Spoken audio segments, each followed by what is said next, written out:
So today's lecture is on the court system and the system of judicial selection in Texas. And what I want to do is just go over the different types of courts that there are in Texas, what the requirements are to serve on those courts, how the election process works for most of these courts.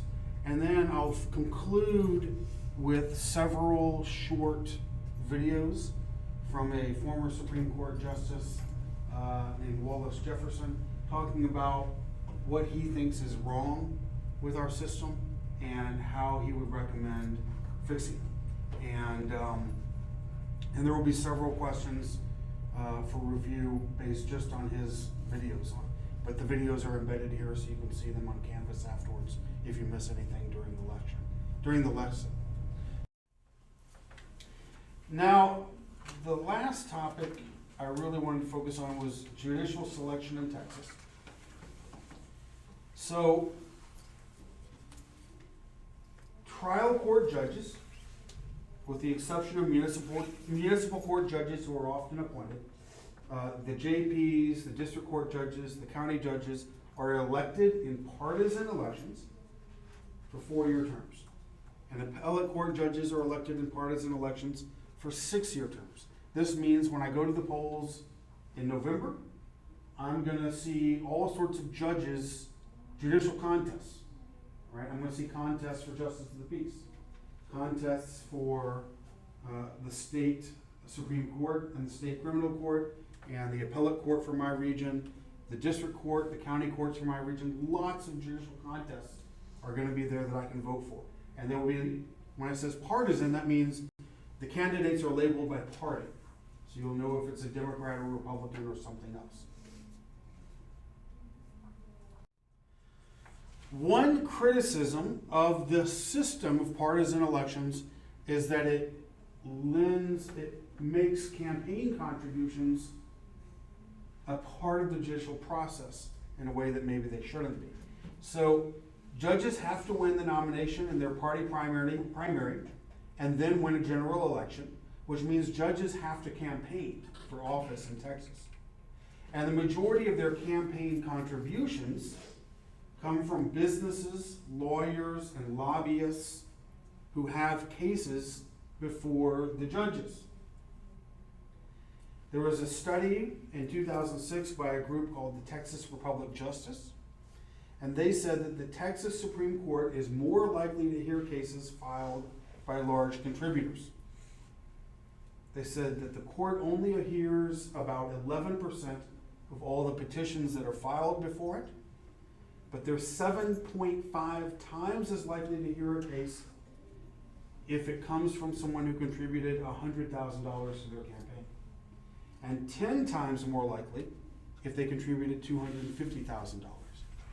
So they didn't say if that affects the outcomes, but suppose I'm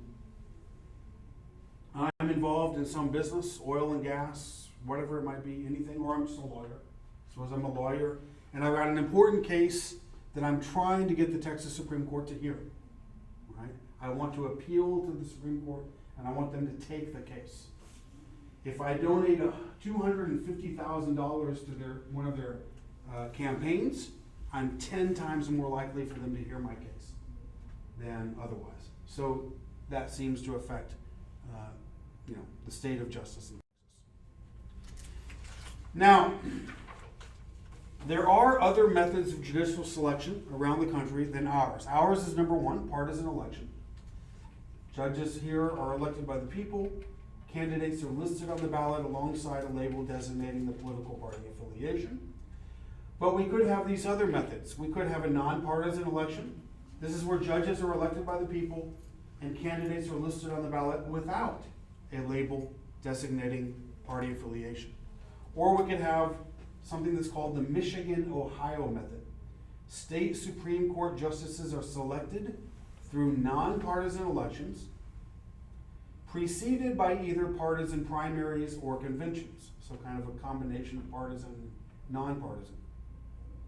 Another method is called the retention election. So there's a periodic process whereby voters are asked whether an incumbent judge should remain in office for another term.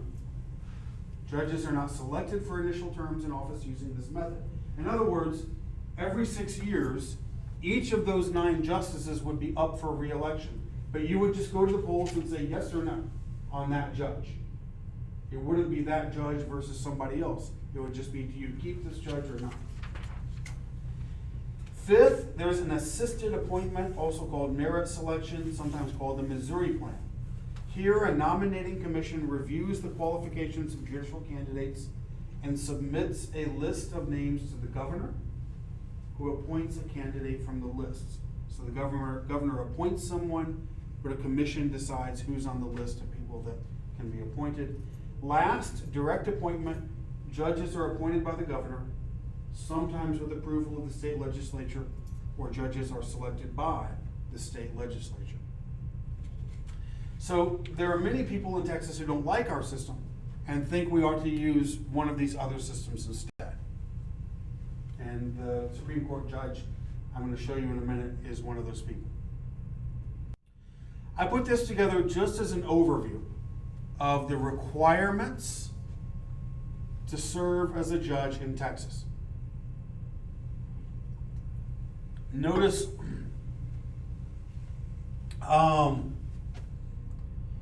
for the state appellate courts and the district courts, it says in the state constitution you have to be a U.S. citizen. And these others, it seems to vary, depend on the local county or city, whatever those statutes are. Notice that there are age requirements for some, but not all of these jobs. For the state Supreme Court, you have to be at least 35. And you can't be more than 75, or you're not allowed to run again. You can finish your term if you were already elected to one, but after that, you're done. Do you have to be a lawyer? For most of these, yes. Yes for the Supreme Court, yes for the appellate courts, yes for the district court. The county court judges, no, because those are basically political positions these days. Yes for the statutory courts, but for a justice of the peace, you don't have to be a lawyer. If you wanted to run for justice of the peace for Henderson County or wherever county you live in, you're free to do so right now. There's no age requirement, there's no requirement that you be a lawyer or that you have any experience in the law. But if you win, you are required to take a 40-hour course so you at least know what you're doing before you start deciding cases. And a 20-hour course every year afterwards to keep up to date. Now, I said that these are partisan elections. That's true. But notice for these statewide offices, even the district courts, if there's a vacancy, somebody dies or resigns, the governor appoints an interim judge until the next elections.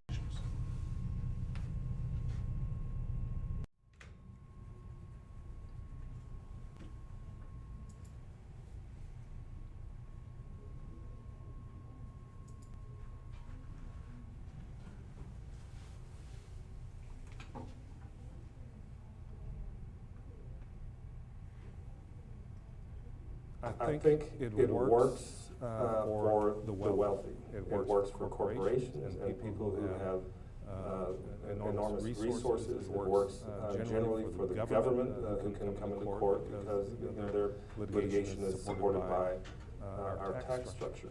Where it falls apart is for the middle class and for the poor. We don't have a good system for them. It's complex, but it's expensive. And so let's just say you are a small business owner and you've got a good case that one of your subcontractors breached its contract and owes you $10,000. You walk into a legal office and say, will you take this case? And the lawyer says, no. $10,000 won't cover my fees in the case, and there's no way. So what does that person do? They go it alone, so they're unrepresented. But the legal system is so complex and convoluted that they get lost in that system. So I think the next phase of the legal profession ought to be finding a way to maybe using technology, using internet, find a way to make litigation less expensive so that people can really protect their rights in court. There are a number of ways you can do that. Pro bono is one, but that only reaches a fraction of the people, and the problem is larger in scope than solely poor people. One way you can do it is to have self-help centers in courthouses, where, lawyers are assigned to help people manage their way through the very complex court system. In some states, you have a web-based tool, so that there are forums on the internet that will help the veteran find a way to get the benefits that he or she is due from their service to the military. We owe them that, and we also owe them, I think, a way to make it possible for them to vindicate their rights. In some states, they have legal assistants that are assigned to help unrepresented litigants manage to get through the court system. I think that's where we need to go next, and it would make the adversarial system available to a larger proportion of our society. So what's the main problem he sees? It's Too complex. Good. There's another word I want to add to that. Too complex, and what else? Sports corporations over the But why? The complexity is part of why. Because it's so complex, you have to have a lawyer. But what does that mean that the average person, why can't the average person say, well, okay, They can't afford it. there you go, too expensive, right? Yeah. Put those two together. Too complex and too expensive. And his point about, suppose, you want to sue somebody for $10,000, but it's a complex case. And maybe they're rich, maybe it's a corporation or a business that has lots of money. And you go to a lawyer and you say, they cheated me out of $10,000, will you help me sue them? The lawyer's gonna say, it's not worth my time. Right? I wouldn't get enough money back for the time I'd have to invest in it. So that's what his point was. So here's gonna talk about the characteristics of good judges. Here we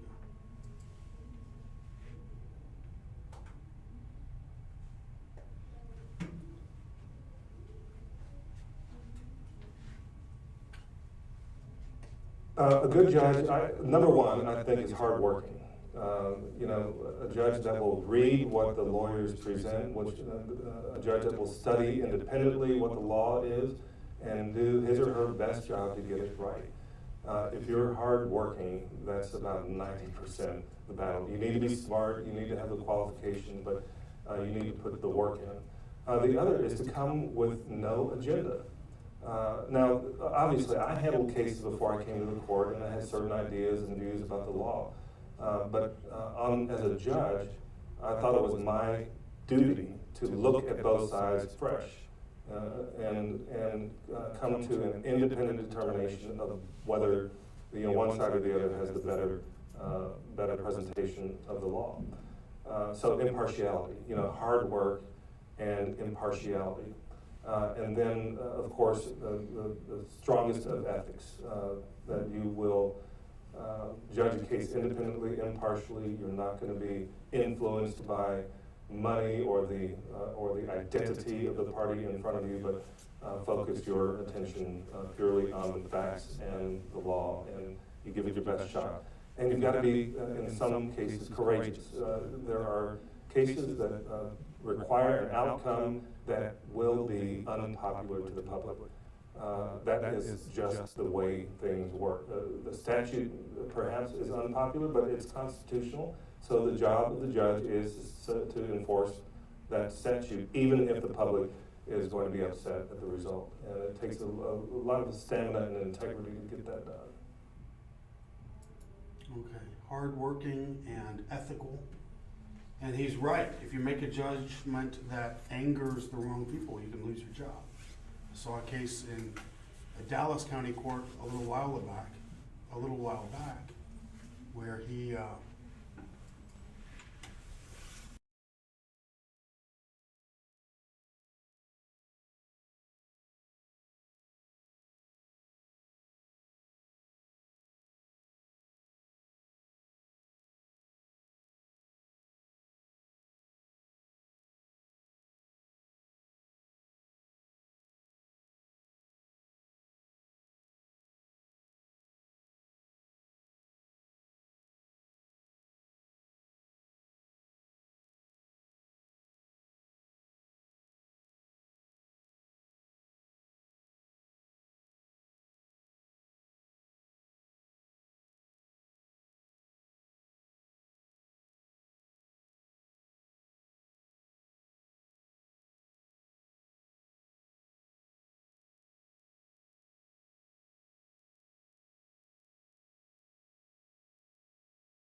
a judge dismissed the case, and the attorneys in the case were so angry that they went out and recruited a candidate to run against him and paid all of her campaign expenses, and she beat him. So he was out of a job for making an unpopular decision. Whether it was right or wrong, I don't know, but there was a clear correlation between his decision being angering the lawyers and them getting rid of him. Okay, so accountability in judicial elections.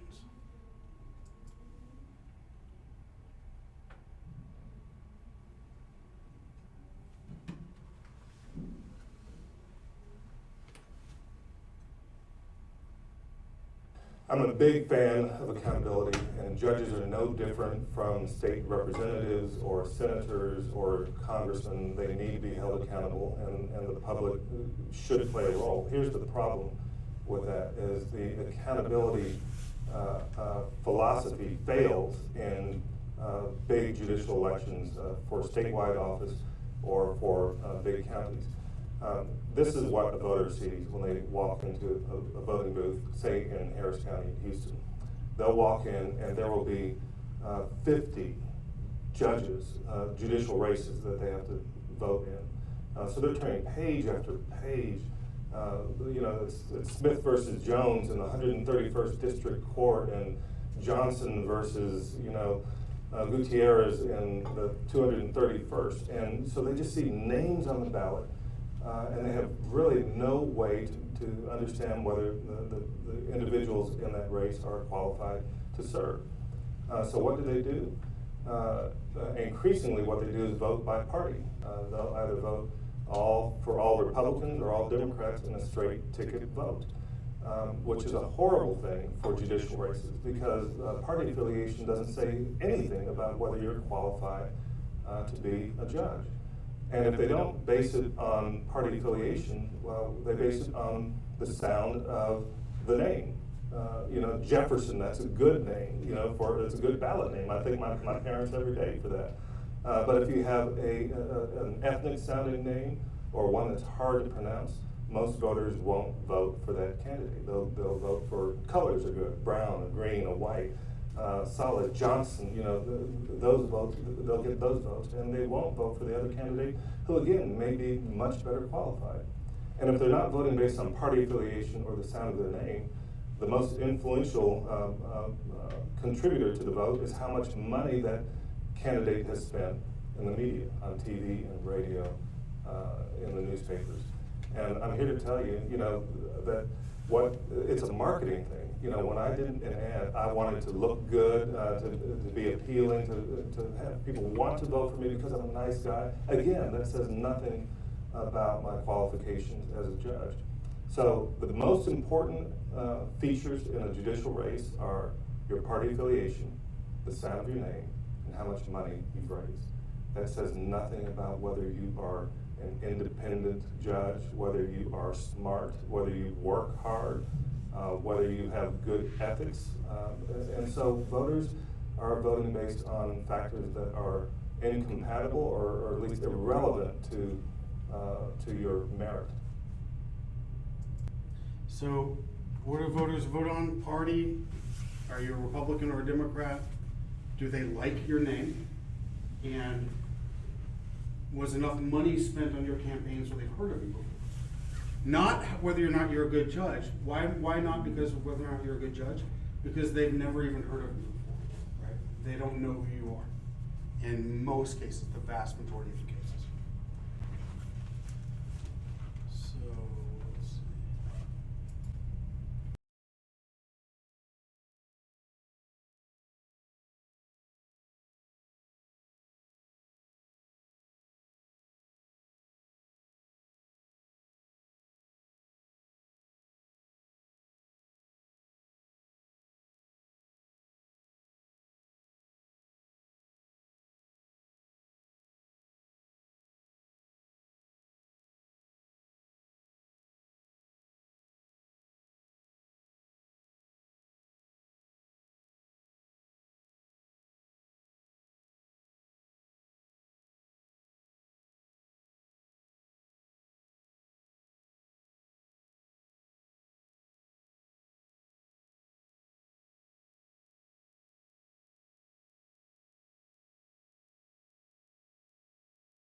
Well, I've had to run judicial elections. In 2001, I was appointed. In Texas, if there's a vacancy on the court, the governor makes an appointment subject to Senate confirmation. So in 2001, Al Gonzalez left the court to be White House counsel to then President Bush. Governor Perry appointed me to fill that vacancy. So the first thing I had to do was put together a political campaign, a team, and understand how politics works in judicial elections. And how it works is you hire a consultant. You find somebody to help you raise money. You find somebody to help you travel around the state. And then you have to think about things like media buys. You want to be on television or on radio. You want to send mail out to the voters. All this costs a lot of money. And that's why what the public sees is the judge with his or her handout asking for donations from lawyers and from parties that are likely to appear before that court. And that makes the public very suspicious. Is a judicial ruling being bought by contributions from the lawyers that appear before that court. And so it really undermines the public's confidence in a fair and impartial judicial system. And then in Texas, it's a statewide race for the Supreme Court. And so, you have some of the biggest media markets in the country in Harris County and Barrett County and in Dallas, which is very expensive. So you really have to get out there and hustle. The other thing I saw was the role of politics. The political parties have really latched onto these judicial elections. And so you have the parties wanting you to commit to a certain judicial philosophy or ruling in advance of the cases that appear before the court. And that's very uncomfortable. And you have to get used to how to communicate with these voters and with the parties to say, no, judges are different. We're not subject to the political party platform. The judge's role is to look at the facts and the law in each case and make an impartial ruling based on the objective evidence and the precedent that's been set. So that has been, that was a unique feature of a judicial election. I thought that was interesting, his last point.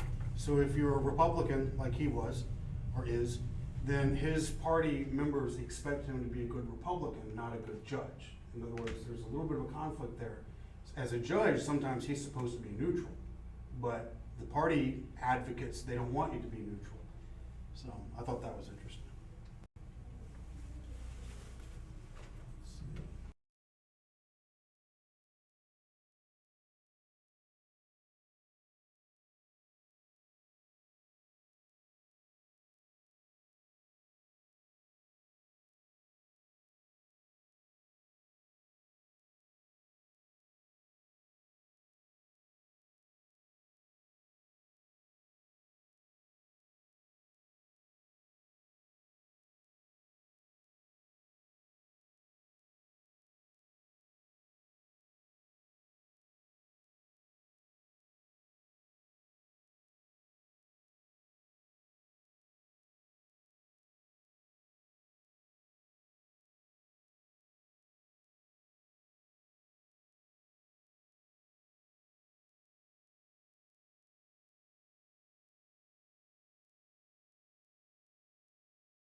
his strategy in judicial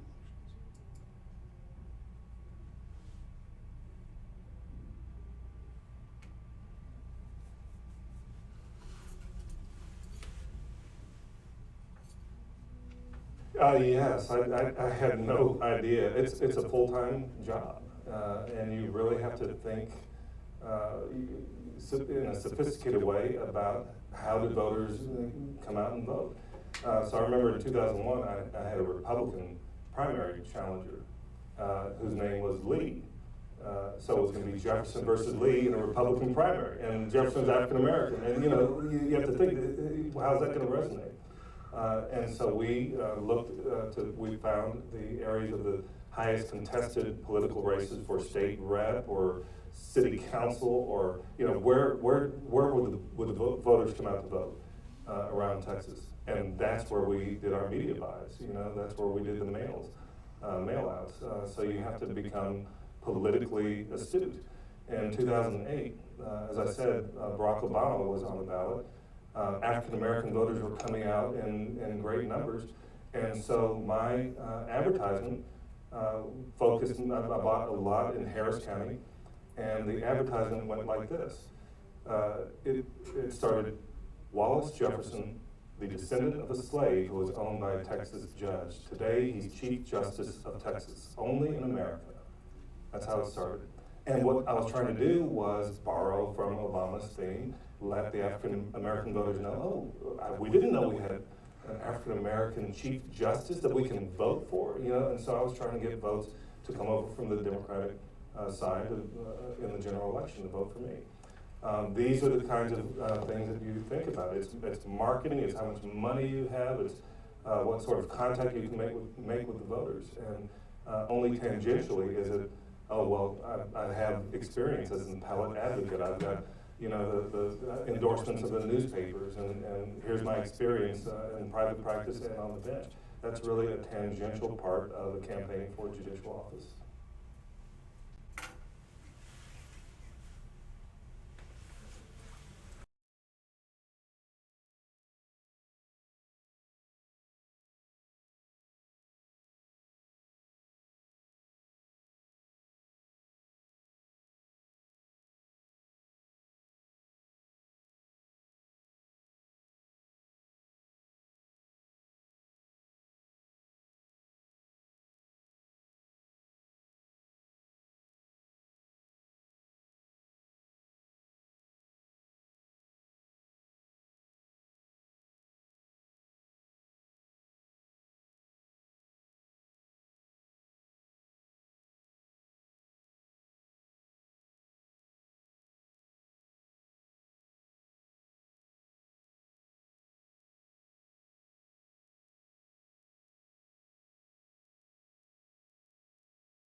with respect to judicial elections, I've estimated that in my campaigns, I spent about a quarter of my time on the campaign trail and not deciding the cases, the very important cases that come before the court. And I think that's my job, my role. I should be focused on that 99% of the time. So that's one big practical problem. The other is, I mentioned that the voters increasingly vote by party affiliation. So let me just give you an example of Harris County. In 2008, I was on the ballot that year. And Barack Obama, that was his first race for president. And there was a lot of tremendous excitement in Harris County, mostly on the Democratic side. And African American voters really turned out. And what happened in Harris County with, like I say, about 50 judges, was all of the judges who were Republican and opposed by Democrats, they lost, swept out of office, and Democrats came in. And some of these new judges may have been good and smart, but again, the basis of the vote was not their qualifications. And so you have huge matters, complex commercial cases where all of a sudden that judge who's been presiding over that case for maybe a year or 2 years is gone, and you have to start from scratch. So there's an economic impact on that. But the other thing is in 2010, now Harris County became Republican. And so every Democrat judge that was on the ballot lost to the Republican opponent. And so you have these sweeps, party sweeps back and forth, which are not based on the judge's, conduct in office, but based purely on politics, and that's a horrible way to do business. You wouldn't have a doctor, your brain surgeon, be elected this way. Why would you have a judge who is presiding over a life and death penalty case be swept out of office for no good reason?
There you go.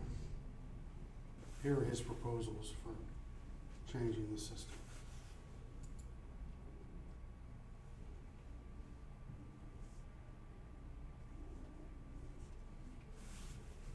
I've proposed, and I think Texas ought to consider a I've constitutional proposed, amendment, and I think which Texas would, ought to consider subject a constitutional judicial amendment, candidates to a which would nominating commission. subject A commission judicial that candidates would to evaluate, a nominating commission. objective measures. How many A jury commission trials have you that had? would What do your evaluate peers think of you? in the objective legal measures. How many profession? jury How many trials have you cases have had? you What do argued your on appeal? peers think of you You know, in what's the your legal profession? academic background? How many cases have you Those argued sorts on of objective appeal? features, You and know, what's then your make academic recommendations to the background? governor.